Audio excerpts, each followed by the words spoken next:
Book, The Psychology of Money, Chapter 13th, Room for Error. The most important part of every plan is planning on your plan not going according to plan. Some of the best examples of financial behavior can be found in an unlikely place, Las Vegas casinos. Not among all players, of course, but a tiny group of blackjack players who practice card counting can teach ordinary people something extraordinarily important about managing money: the importance of room for error. The fundamentals of blackjack card counting are simple. No one can know with certainty what card the dealer will draw next. But by tracking what cards have already been dealt, you can calculate what cards remain in the deck. Doing so can tell you the odds of a particular card being drawn by the dealer. As a player, you bet more when the odds of getting a card you want are in your favor and less when they are against you. The mechanism of how this is done don't matter here. What matters is that a blackjack card counter knows that they are playing a game of odds, not certainties. In any particular hand, they think they have a good chance of being right, but no, there is a decent chance they are wrong. It might sound strange given their profession, but their strategy relies entirely on humility. Humility that they don't know and can't know exactly what's going to happen next. So play their hand accordingly. The card counting system works because it tilts the odds ever so slightly from the house to the player, but bet too heavily even when the odds seem in your favor end. And if you're wrong, you might lose so much that you don't have enough money to keep playing. There is never a moment when you are so right that you can bet every chip in front of you. The world isn't that kind to anyone, not consistently. Anyways, you have to give yourself room for error. You have to plan on your plan, not going according to plan. Kevin Lewis, a successful card counter portrayed in the book Bringing Down the House, wrote more about this philosophy. Although card counting is statistically proven to work, it does not guarantee you will win every hand, let alone every trip you make to the casino. We must make sure that we have enough money to withstand any swings of bad luck. Let's assume you have roughly a 2% edge over the casino. That still means the casino will win 49% of the time. Therefore, you need to have enough money to withstand any variance swing against you. A rule of thumb is that you should have at least 100 basic units. Assuming you start with $10,000, you could comfortably play a $100 unit. History is littered with good ideas taken too far, which are indistinguishable from bad ideas. The wisdom in having room for error is acknowledging that uncertainty, randomness, and chance, unknowns, are an ever-present part of life. The only way to deal with them is by increasing the gap between what you think will happen and what can happen while still leaving you capable of fighting another day. Benjamin Graham is known for his concept of margin of safety. He wrote about it extensively and in mathematical detail. But my favorite summary of the theory came when he mentioned in an interview that the purpose of the margin of safety is to render the forecast unnecessary. It's hard to overstate how much power lies in that simple statement. Margin of safety, you can also call it room for error or redundancy, is the only effective way to safely navigate a world that is governed by odds, not certainties, and almost everything related to money exists in that kind of world. Forecasting with precision is hard. This is obvious to the card counter because no one could possibly know where a particular card lies in a shuffled deck. It's less obvious to someone asking what will the average annual return of the stock market be over the next 10 years, or on what date will I be able to retire. But they are fundamentally the same. The best we can do is think about odds. Graham's margin of safety is simple suggestion that we don't need to view the world in front of us as black and white, predictable or a crash shoot. The gray area, pursuing things where a range of potential outcomes are acceptable, is the smart way to proceed. But people underestimate the need for room for error in almost everything they do that involves money. Stock analysts give their clients price targets, not price ranges. Economic forecasters predict things with precise figures, rarely broad probabilities. The pundits who speak in unshakable certainties will gain a larger following than the one who says we can't know for sure and speaks in probabilities. We do this in all kinds of financial endeavors, especially those related to our own decisions. Harvard psychologist Max Bergman once showed that when analyzing other people's home renovation plans, most people estimate the project will run between 25% and 50% over budget. But when it comes to their own projects, people estimate that renovations will be complete on time and at budget. Oh, the eventual disappointment. Two things cause us to avoid room for error.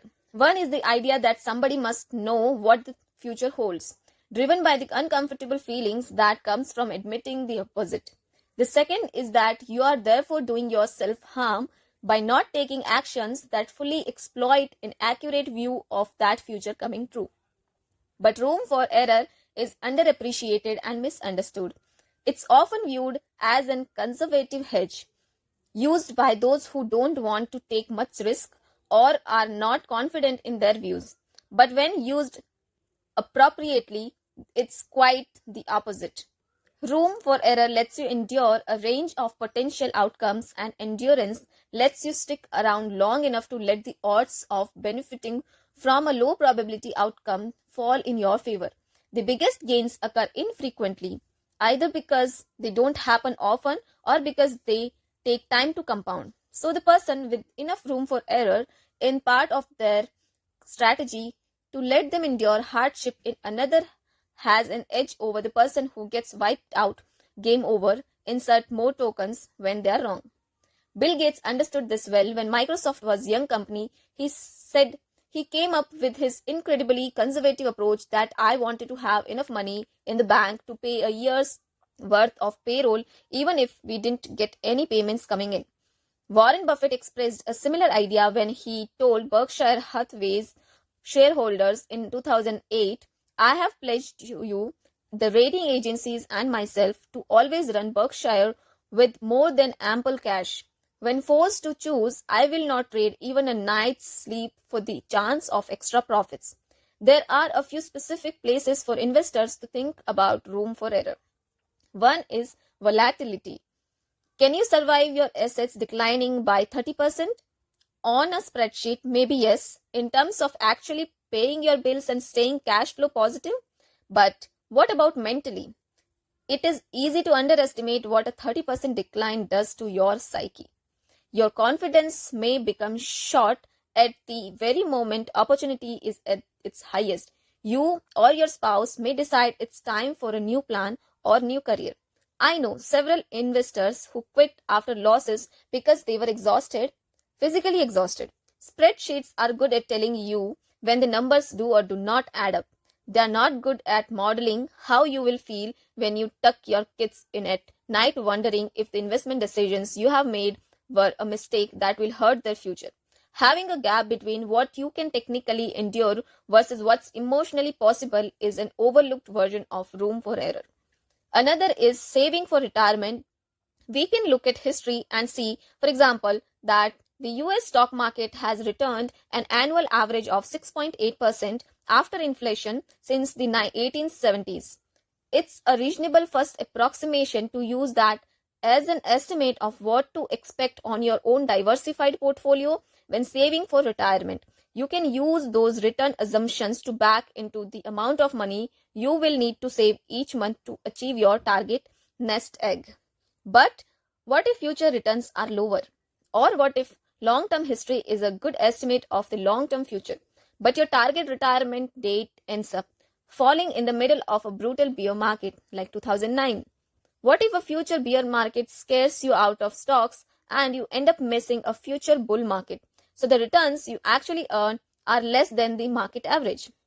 What if you need to cash out your retirement accounts in your 30s to pay for a medical mishap? The answer to those what ifs is you won't be able to retire like you once predicted, which can be disaster. The solution is simple. Use room for error when estimating your future returns. This is more art than science.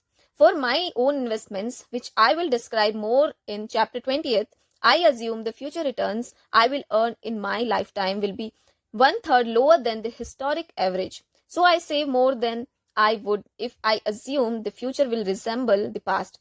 It's my margin of safety. The future may be worse than 1/3 lower than the past, but no margin of safety offers a 100% guarantee. A 1/3 buffer is enough to allow me to sleep well at night. And if the future does resemble the past, I will be pleasantly surprised. The best way to achieve felicity is to aim low, says Charlie Munger. Wonderful. An important cousin of room for error is what I call optimism bias in risk taking, or Russian roulette should statistically work syndrome.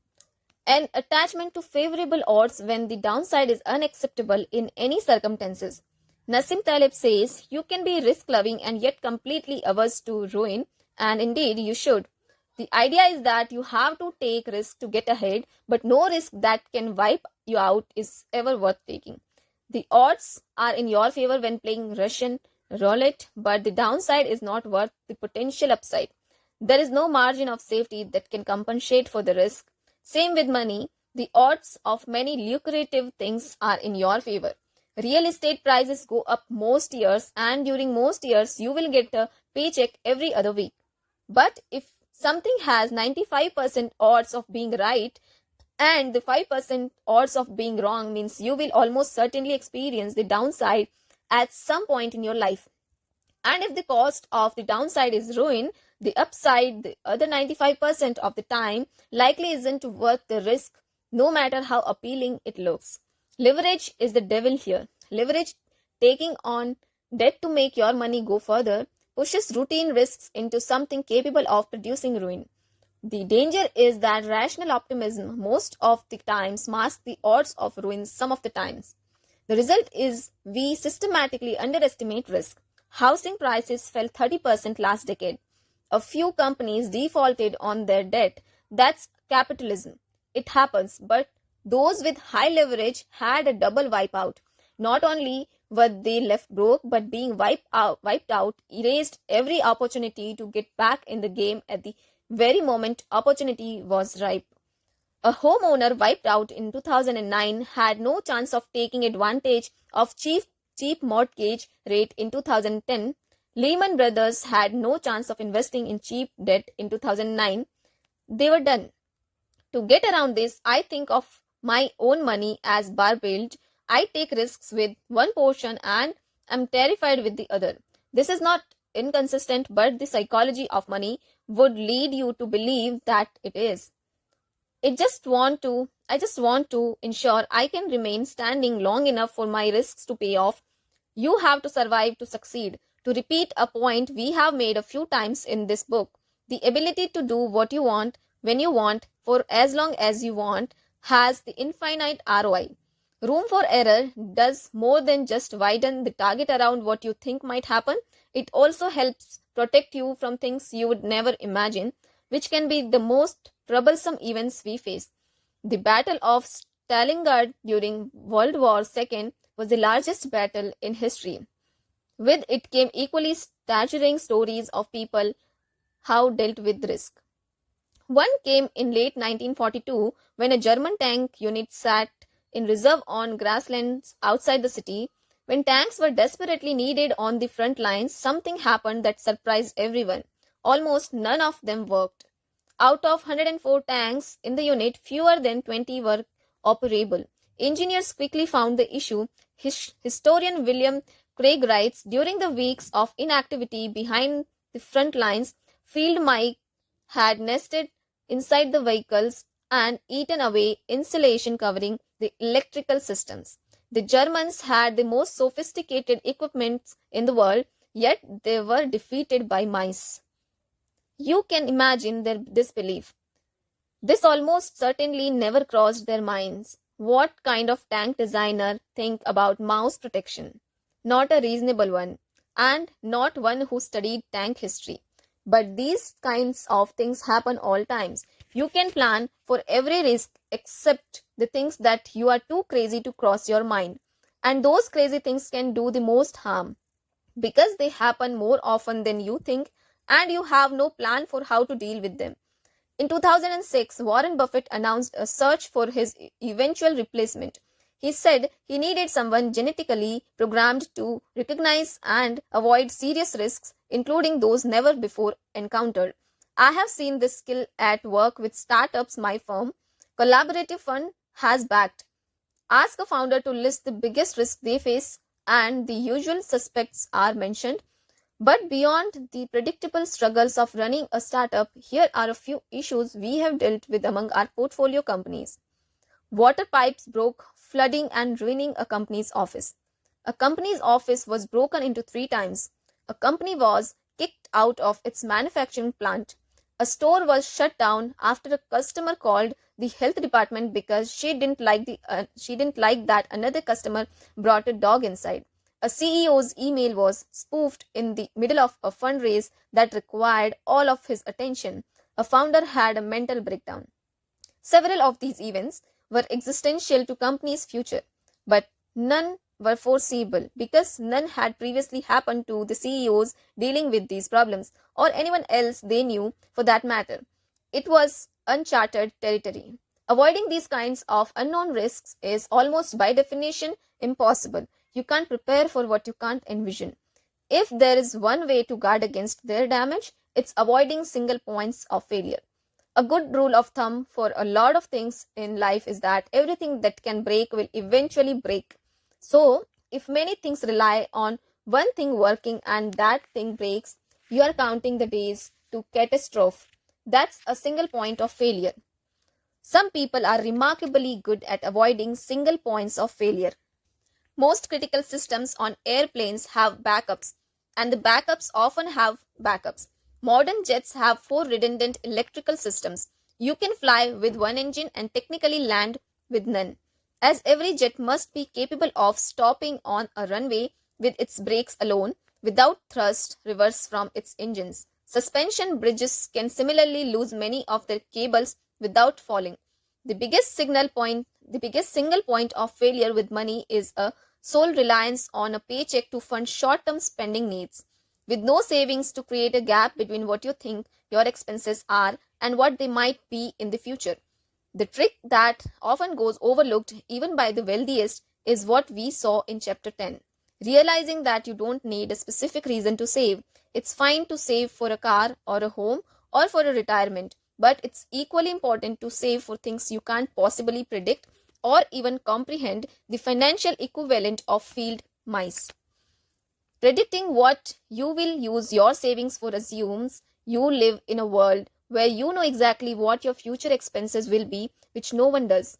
I save a lot and I have no idea what I will use the savings for in the future. Few financial plans that only prepare for known risks have enough margin of safety to survive the real world. In fact, the most important part of every plan is planning on your plan, not going according to plan. Now let me show you how this applies to you in the next chapter.